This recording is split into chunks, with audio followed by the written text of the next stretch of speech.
Assalamualaikum dear students. Today our topic is reversible reactions and dynamic equilibrium.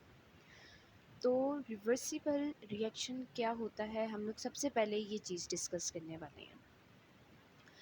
तो reversible का मतलब होता है कि यानी वापस दोबारा जिस डायरेक्शन में आ रहा था वापस उसी डायरेक्शन में वापस अगर वो जा सके तो वो रिवर्सिबल रिएक्शन है। यानी कि आप पहले आगे की तरफ बढ़ रहे थे और वहीं से फिर पीछे की तरफ आ गए हैं तो आपने रिवर्स लिया है। इसी तरह से जो रिएक्शंस होते हैं वो भी रिवर्स डायरेक्शन लेते हैं और वो क्यों लेते हैं उसके बारे में भी हम डिस्कस करते हैं। अच्छा, अब सबसे पहले हम लोग ये तो रिवर्सिबल रिएक्शन है, ठीक है? और अब आ जाता है इक्विलिब्रियम। इक्विलिब्रियम उस कंडीशन को कहते हैं जिसमें रिएक्टेंट का प्रोडक्ट और प्रोडक्ट का रिएक्टेंट में कन्वर्ट होने की जो रेशो है वो इक्वल हो जाए। यानी कि जब प्रोडक्ट जो है रिएक्टेंट में कन्वर्ट हो रहा है उसकी अमाउंट इक्वल हो जाए रिएक्टेंट के प्रोडक्ट में कन्वर्ट होने के। तो उस कंडीशन को हम क्या कहते हैं कि इस कंडीशन में इक्विलिब्रियम आ गया है, अब इसमें कोई चेंज नहीं आ रहा।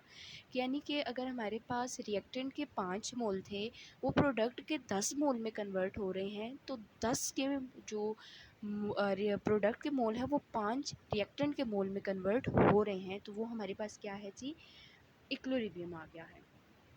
अब क्या होता है कि यहाँ पर इन्होंने यहाँ पर इस जगह पे इन्होंने ये वाला जो पैराग्राफ है और साथ में ये जो एग्जांपल दी हुई है इन्होंने यहाँ पर इक्विलिब्रियम को शो करने के लिए इन्होंने ये दी हुई है। इसमें ये कह रहे हैं कि हम लोगों ने एक कंटेनर लिया, उसे हम लोगों ने क्लोज़ कर दिया और उसके अंदर हम लोगों ने लिक्विड डाल के उसे क्लोज़ कर दिया।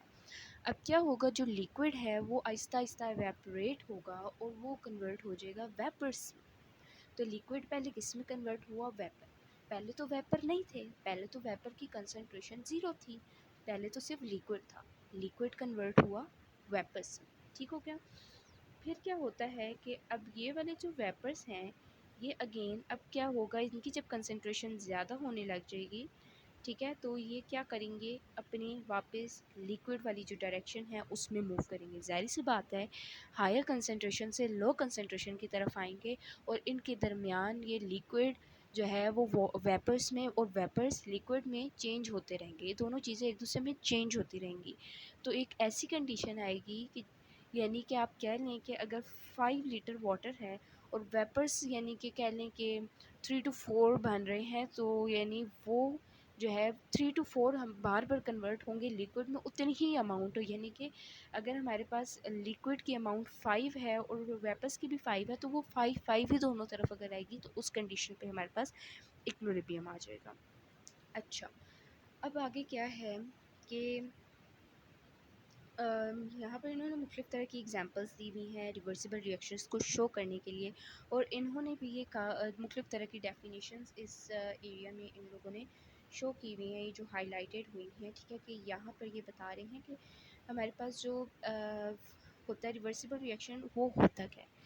यानी कि देखें ऐसे है कि एक प्रोडक्ट बना है, अगर प्रोडक्ट अपना ओरिजिनल रिएक्टेंट बना सके, यानी अगर यहाँ पर अगर एग्जांपल से अगर आप इसे समझना चाहें तो वो आप इजीली समझ सकेंगे। यानी कि इन्होंने फर्स्ट एग्जांपल जो SO2 और ऑक्सीजन रिएक्ट करके SO3 बना रहे हैं, अगर SO3 कन्वर्ट हो जाए SO2 और O2, SO2 और O2 इसके क्या हैं, ओरिजिनल रिएक्टेंट्स हैं ना, तो वो O2 SO3 बने।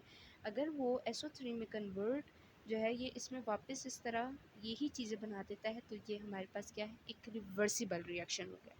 ठीक है, इन्होंने यहाँ पर मुख्तलिफ़ तरह की इन्होंने बीच में यहाँ पर जो है ना एरोज़ यहाँ पे ये डबल शो किए हुए हैं।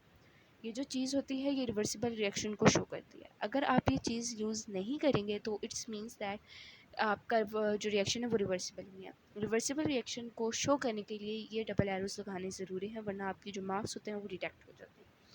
नेक्स्ट ये देखें, जो आपकी फर्स्ट एग्जांपल है इसको ये वाली जो डायग्राम है ये शो करिए। यानी कि देखें पहले आपके पास SO2 और ऑक्सीजन के मॉलिक्यूल्स थे, ठीक है, वो आहिस्ता आहिस्ता सेकंड डायग्राम में क्या हुआ है, इस वाली डायग्राम में थोड़े थोड़े रिएक्ट करना शुरू हुए हैं, थोड़ी सी अमाउंट SO3 की बन रही है एंड एट द लास्ट हमारे पास सिर्फ SO3 है। अब इसकी कंसनट्रेशन ज़्यादा होगी तो ये अब बैकवर्ड डायरेक्शन में मूव करके यही चीज़ें दोबारा बनाएगा।